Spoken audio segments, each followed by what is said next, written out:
값을 추구하지 말고 가치를 추구해야 합니다. 제가 담임 목회를 하면서 우리 교회 성도님들께 항상 드리는 메시지가 있습니다. 우리 교회는 값이 얼마 들든 한 영혼의 가치를 천하보다 귀하게 여길 줄 아는 교회가 되어야 한다는 것입니다. 근데 정작 현장에 있을 때는 가치보다도 값을 중요하게 여길 때가 종종 있는 것 같습니다.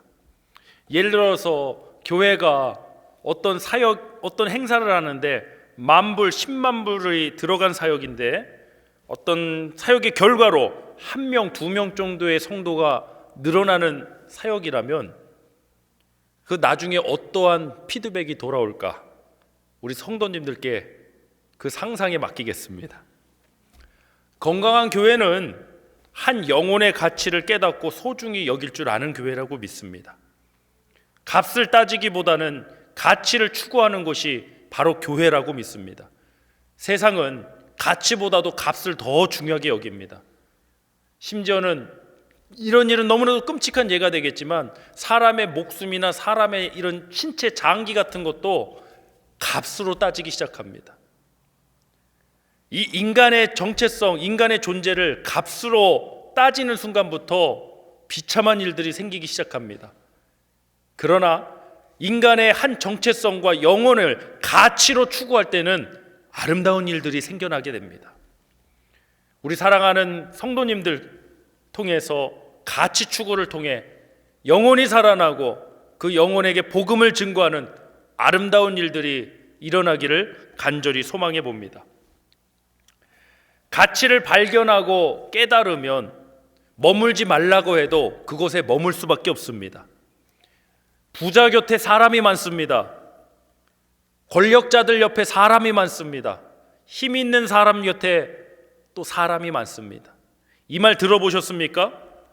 정승집 개가 죽으면 정승집 문지방이 닳도록 문상객들이 문전성시를 이루는데 정작 정승이 죽으면 개미 한 마리 얼씬하지 않는다는 말입니다.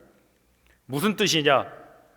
권력 있는 사람이 살아있을 때, 그 권력을 가지고 있을 때 조그만, 심지어 개가 죽는 그 조그만 어려움에도 많은 사람들이 찾아온다는 거죠. 왜? 그 권력 밑에 있기 때문에 그 권력의 힘을 보기 위해서, 의지하기 위해서 그러한 일들이 벌어지는 거죠. 그런데 그 권력을 가진 사람이 권력을 상실하거나 죽게 되면 어느 순간 사람들이 다 떠나버린다는 거죠. 부자 주변, 권세자들 주변에는 사람이 많은데 거지들 주변에는 사람이 많지 않습니다. 그러나 교회는 세상과 반대로 가야 합니다. 저와 여러분, 우리 교회는 어렵고 소외된 이웃들, 사람들이 찾지도 돌보지도 않는 그런 영혼들에게 나아가길 원합니다. 2020년의 마지막 주일입니다. 2020년 한 해 어떤 한 해셨습니까? 힘듦 속에도 감사가 있으시고 힘든 속에도 좋았던 기억도 있으시리라고 믿습니다. 저는 개인적으로 올 2020년이 너무나도 힘든 한 해였습니다. 목회적으로도 또 저 개인적인 상황으로도 어려움의 연속이었고 지금도 그 어려움의 문제 속에 있습니다. 그러나 우리가 어떤 상황이 있든지 이 2020년을 마무리하면서 2020년에 우리는 가치를 발견한 한 해가 되길 원합니다. 우리가 세상과는 반대로 간다고 그랬습니다. 세상 사람들은 어렵고 힘든 이웃들에게서 멀어지지만 교회는 그러면 안 됩니다. 오히려 그들에게 찾아가고 그들을 섬길 줄 알아야 됩니다. 불쌍해서 사랑해서 그렇게 하기도 하지만 그 한 영혼을 섬기는 일이 가치 있는 일이기 때문에 우리는 마땅히 그렇게 해야 하는 것입니다. 마태복음 25장에서 예수님이 재림하실 때 양과 염소를 구분하는 것 같은 일이 있음을 말씀하셨습니다. 양은 구원의 대상이고 염소는 영벌 심판의 대상을 비유로 말씀하십니다.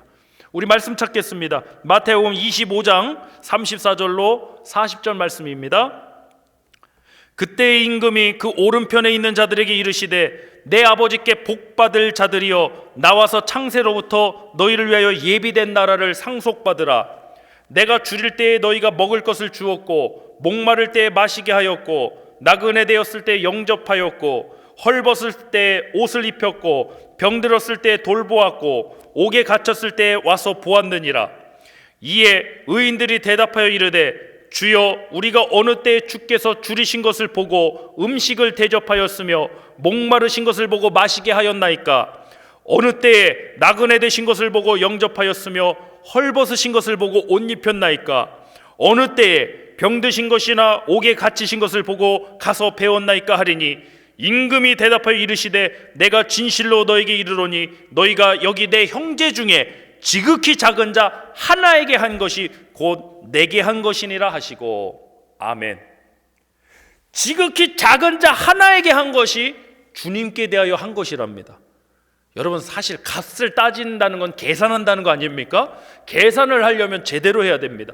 야, 작은 자 한 사람을 섬겼을 뿐인데 그것이 주님을 섬기는 어마어마한 일이 돼버렸습니다.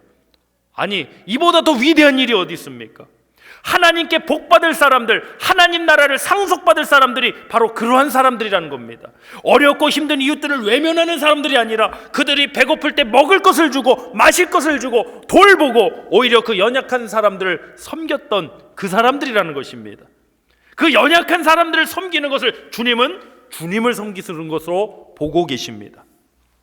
어려운 이웃을 돌보는 일이 마땅히 해야 할 가치가 있는 일입니다.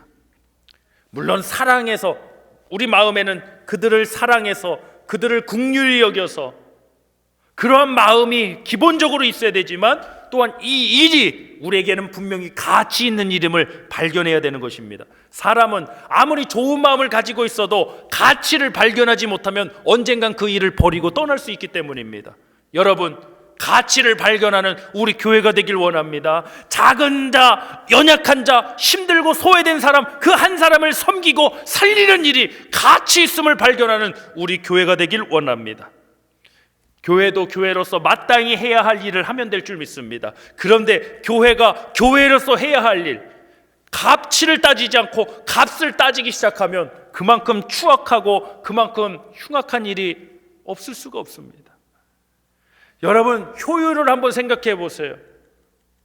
사실 효율을 따지기 시작하면 예수님의 십자가만큼 비효율적인 사건이 도대체 어디에 있습니까?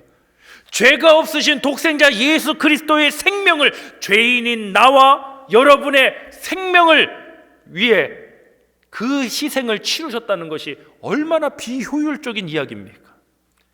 복음은 효율을 따져서는 설명할 수도 없고 이해할 수도 없는 사건입니다. 사랑으로 그렇게 하셨습니다. 마땅히 가치 있는 일이기 때문에 주님은 그렇게 하셨습니다. 저와 여러분은 너무나도 비효율적으로 죄가 없으신 독생자의 생명이 드려짐으로 구원을 받았건만, 전적인 하나님의 은혜로 구원받았는데 정작 우리는 사역의 현장에, 삶의 현장에서 우리는 효율을 따지고 값을 따진다면 이것이 주님의 은혜를 깨닫는 자인지 깨닫지 못하는 자인지 우리는 심각하게 고민해 봐야 합니다. 여러분, 정말 저와 여러분이 하나님의 은혜를 만나고 하나님의 은혜에 감사하고 하나님의 은혜를 깨달은 자라면 때로는 비효율적으로 보일지 몰라도, 때로는 값으로는 손해볼지 몰라도 가치 있는 일이라면, 특히 한 영혼을 살리는 가치 있는 일이라면 저와 여러분이 기꺼이 즐거이 감사히 해내는 우리 교회가 되길 간절히 소망해 봅니다. 2020년 마지막 주일이지만 저는 다시 모든 교회가 회개하고 복음 앞으로 온전히 돌아가야 된다고 믿습니다. 이 팬데믹 상황을 겪으면서 더욱더 우리가 가야 할 길이 분명해졌다고 생각합니다. 오늘 본문 말씀에서 예수님을 따르던 제자 중에 여럿이 예수님의 말씀을 듣고 수군거리다가 결국에는 예수님을 떠나가 버렸습니다. 왜 그랬습니까? 자, 먼저 본문 60절부터 61절 합독하겠습니다. 시작. 제자 중 여럿이 듣고 말하되 이 말씀은 어렵도다. 누가 들을 수 있느냐 한데 예수께서 스스로 제자들이 이 말씀에 대하여 수군거리는 줄 아시고 이르시되 이 말이 너희에게 걸림이 되느냐. 예수님이 하신 말씀인데도 그들에게는 걸림이 되었다는 거죠. 이 심령 필터에 뭔가 문제가 생긴 거죠. 다른 사람 말씀도 아니고 예수님 말씀인데 걸림이 되었답니다. 예전에 저희 외조모님, 외할머니께서 참 신앙이 좋은 분이셨습니다. 저희 외할머니가 이런 말씀하셨습니다. 저희 외할머니는 글을 읽을 줄 모르시는 분이셨습니다. 그런데도 성경의 말씀들, 찬송가의 가사들 다 알고 다 따라하셨습니다. 저희 외할머니 말씀이 내가 글을 읽을 줄은 모르는데 이상하게 목사님들 설교 말씀을 들으면 술술 넘어간다라는 표현을 하셨습니다. 술술 넘어간다. 아니 막걸리도 아니고 무슨 말씀이 술술 넘어갈까? 제가 이런 생각을 어렸을 때 가져봤습니다. 근데 이제 장성하고 또 목회를 하면서 보니까 정말 그 표현이 딱 맞는 표현이시더라고요. 하나님 말씀이 은혜가 되신다는 그런 저희 외할머니 버전이었습니다.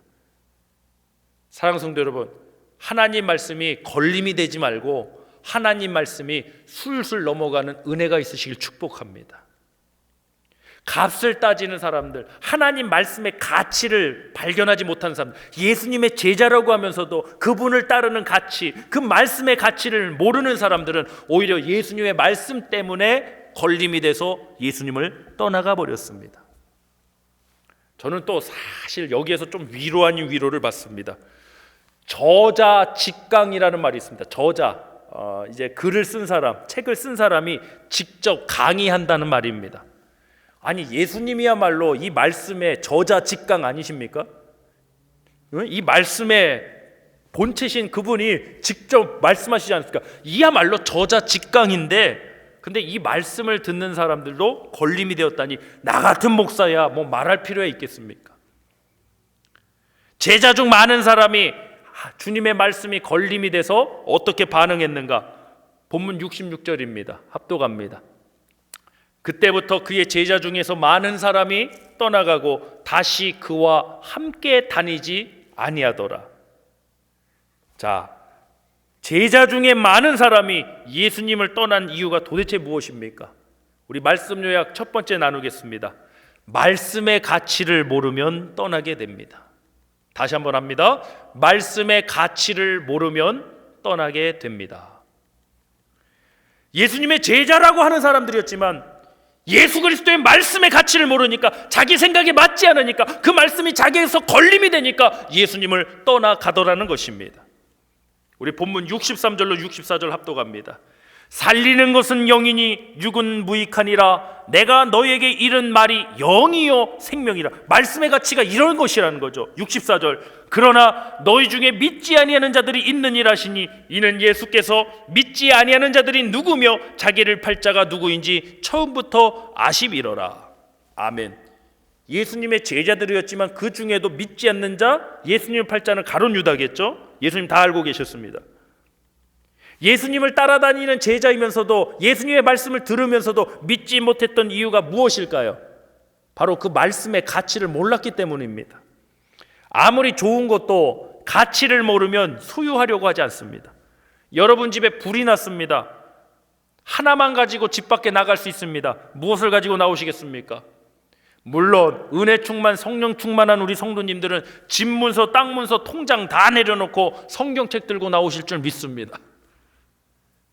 근데 아마도 그런 상황이 벌어지면 나에게 가장 중요하고 가치 있는 것 하나를 들고 나오지 않겠습니까? 여러분 삶에 하나둘씩 제거되고 마지막까지 남아있는 그 중요한 가치, 내가 반드시 지켜야 될 그 가치가 무엇입니까? 우리가 예배를 워십 서비스라고 합니다. 이 워십이라는 단어가 worth, 가치라는 용어에서 나온 말입니다. 하나님께 최고의 가치를 드리는 것이 예배입니다. 여호수아가 백성들을 모아놓고 이렇게 선포한 적이 있습니다. 저는 개인적으로 이 말씀을 저희 집 가훈이라고 이렇게 이야기하는데요. 이 말씀입니다. 여호수아 24장 15절 말씀입니다. 합독하겠습니다. 만일 여호와를 섬기는 것이 너희에게 좋지 않게 보이거든 너희 조상들이 강 저쪽에서 섬기던 신들이든지 또는 너희가 거주하는 땅에 있는 아모리 족속의 신들이든지 너희가 섬길 자를 오늘 택하라. 오직 나와 내 집은 여호와를 섬기겠노라 하니. 아멘. 하나님을 섬기는 것이 좋아 보이지 않으면, 즉 진정으로 전심을 다해 하나님을 섬기는 것이 너희 눈에 가치 있어 보이지 않으면 너희가 원하는 대로 저 이방신을 섬기든지 너희가 오늘날 섬길 자를 선택하라. 사랑하는 성도 여러분, 마지못해서 어쩔 수 없어서 하는 것은, 그래서 가치를 발견하지 못하면 언제든지 떠나버릴 수 있습니다.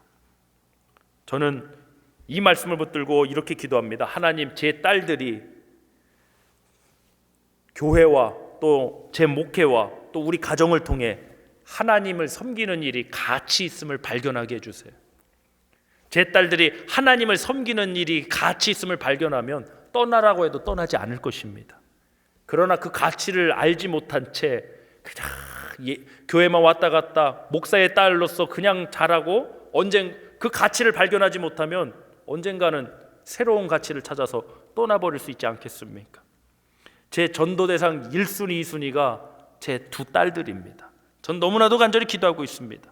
어려서부터 교회 안에서 자라고 선생님, 전도사님들 통해 말씀도 듣고 암송하고 프로그램도 하고 있지만 정작 스스로 이 신앙의 가치를 발견하지 못하면 언젠가는 하나님을 떠날 수도 있는 그러한 두려움이 제 안에 있습니다.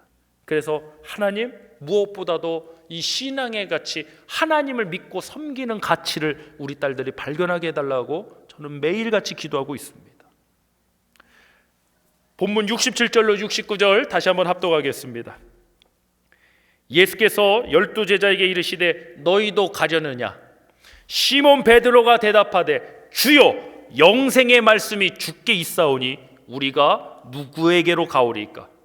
우리가 주는 하나님의 거룩하신 자이신 줄 믿고 알았삼나이다. 아멘.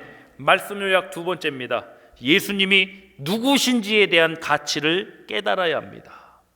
우리는 어떤 가치를 발견해야 됩니까? 예수님이 누구신지에 대한 가치를 깨달아야 합니다.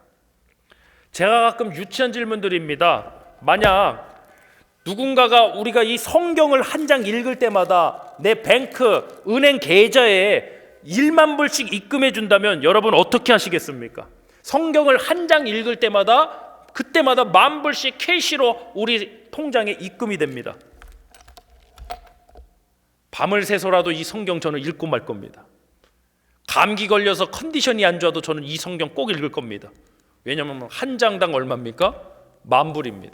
정말 말도 안 되는 상상이지만, 말도 안 되는 비유지만, 여러분, 하나님의 말씀 이 한 장이 10,000불의 가치보다 못하겠습니까? 10,000불로 물론 사람을 행복하고 사람을 즐겁게 할 수는 있겠지만 그 영혼을 구원할 수는 없지 않습니까? 그러나 이 하나님의 말씀은 그 한 구절이라도 한 영혼을 살릴 수 있지 않습니까? 그 가치를 어떻게 비교하겠습니까? 우리가 성경도 읽어야 하고 기도도 하고 예배도 드려야 한다는 거 잘 아는데 항상 상황에 의해서, 형편에 의해서 좌우될 때가 많습니다. 물론 살다 보면 피치 못할 사정이 분명히 있습니다. 그러나 간혹 어떤 분들은 이 예배의 가치를 모르기 때문에 그렇게 하십니다. 말씀의 가치, 찬양의 가치를 모르시기 때문에 그 예배가 그렇게 별로 소중하지 않습니다. 말씀을 듣고 기도하는 그 시간이 그렇게 소중한 시간이 아닌 것입니다. 왜냐하면 가치를 모르기 때문입니다. 오늘이 2020년 마지막 주일입니다. 2020년에 대한 평가 스스로 어떻게 내리고 계십니까? 팬데믹 상황에 참으로 기가 막힌 일들이 많지 않았습니까? 앞서서 말씀드렸지만 올 2020년 한 해가 가치 발견의 한 해였다라고 저는 생각합니다. 우리에게 일상으로 주어지는 것들이 얼마나 가치 있고 소중한 것들이었는지 그 가치를 이 팬데믹 상황으로 인해 저와 여러분이 발견해야 된다고 생각합니다. 또 주일에 예배당에 모여서 우리 예배당에서 예배를 드리고 마음껏 교제를 나눌 수 있는 일들, 아이들이 학교에 가서 수업을 받고 마음껏 뛰어놀 수 있다는 것이 얼마나 가치 있는 일이었는지 우리는 이 팬데믹 상황을 통해 깨달아야 합니다. 2020년은 가치를 발견한 한 해로 마무리되길 간절히 소망합니다. 이제 얼마 있지 않으면 백신도 나와서 또 치료제도 나와서 이 코로나 바이러스 팬데믹 상황이 종료된다고 합니다. 그러나 여러분, 이 어려움 중에 우리에게 남는 것이 분명히 있어야 됩니다. 바로 가치 발견입니다.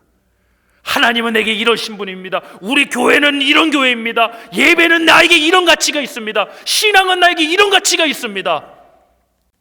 일상이, 내게 주어진 하루하루의 삶이 이런 가치가 있는 것이었군요. 그 발견의 한 해가 되길, 그 발견의 한 해의 감사로 마무리하시길 주님의 이름으로 축복합니다. 이제 말씀을 마무리하려고 합니다. 신앙의 차이, 성경을 얼마나 아냐 모르냐, 물론 성경을 많이 아는 게 좋습니다. 또 기도를 몇 시간을 하냐 몇 시간을 못 하냐, 뭐 이런 걸로도 뭐 평가할 수 있겠죠. 그러나 신앙의 차이는 가치의 차이에서 나온다고 생각합니다. 다시 한번 합니다. 신앙의 차이는 어디서 나온다고요? 가치의 차이에서 나옵니다. 뭐 정규 신학 과정을 거치시지 않으셨을 수도 있어요. 박사학위 없으실 수도 있어요. 근데 그분에게 신앙의 가치는 그 무엇보다도 가장 중요한 분이 계세요. 그분의 신앙생활은 최고의 신앙생활입니다. 근데 신학도 공부했고 성경 지식도 많고 어떤 경험도 많고 직분도 이제 있으신데도 불구하고 신앙의 가치가 별로 중요하지 않아요. 그분의 신앙생활은 현저히 떨어질 수밖에 없습니다. 이것을 뭐 평가하는 것은 제 몫도 아니고 제가 할 수 있는 일도 아니지만 그런 차이점이 어디서 나오느냐? 바로 가치의 차이에서 나온다는 것입니다. 오늘 본문에서 예수님의 제자라고 따라다녔던 많은 사람들이 다른 일도 아니고 스승이신 예수님이 하신 그 말씀 때문에 예수님을 떠나버렸습니다. 따라다니기는 했어도 정작 그 예수님이 내가 제자로서 따르는 그 예수가 어떤 분인지 그 가치를 그들은 발견하지 못했습니다. 그런데 시몬 베드로는 뭐라고 했습니까? 주께 영생의 말씀이 있는데 우리가 누구에게로 가겠습니까? 주는 하나님의 거룩하신 자이심을 믿고 알았삼나이다. 이 말을 요약하자면 이런 것입니다. 나는 가치를 발견했습니다. 나는 예수님이 어떤 분이신지 그 가치를 발견했습니다. 예수 그리스도의 말씀이 어떤 가치가 있는 것인지 나는 발견했습니다. 사랑하는 성도 여러분, 그 가치를 발견한 자와 발견하지 못한 자는 신앙의 차이가 날 수밖에 없다는 것을 다시 한번 강조합니다. 밭에 감추인 보화의 이야기로 이 말씀을 마무리하겠습니다. 마태복음 13장 44절입니다. 합독하겠습니다. 천국은 마치 밭에 감추인 보화와 같으니 사람이 이를 발견한 후 숨겨두고 기뻐하며 돌아가서 자기의 소유를 다 팔아 그 밭을 사느니라. 아멘. 밭이 나오고 그 속에 감추인 보화가 나오고 또 자기 소유가 나옵니다. 자기 소유가 얼마였는지 모르지만 분명한 것은 밭에 감추인 보화를 발견했을 때 그 보화의 가치가 자기 소유보다 더 큰 것을 발견한 것입니다. 천국은 이 가치를 발견한 자와 발견하지 못한 자의 차이입니다.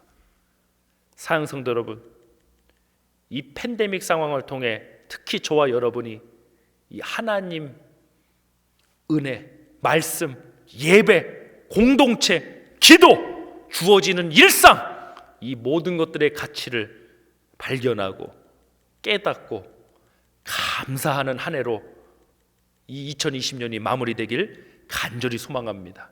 다가오는 2021년에 하나님을 최고의 가치로 믿는 우리 성도님들의 신앙과 생활 가운데 하나님의 역사심, 하나님의 축복하심이 넘쳐날 줄 믿습니다.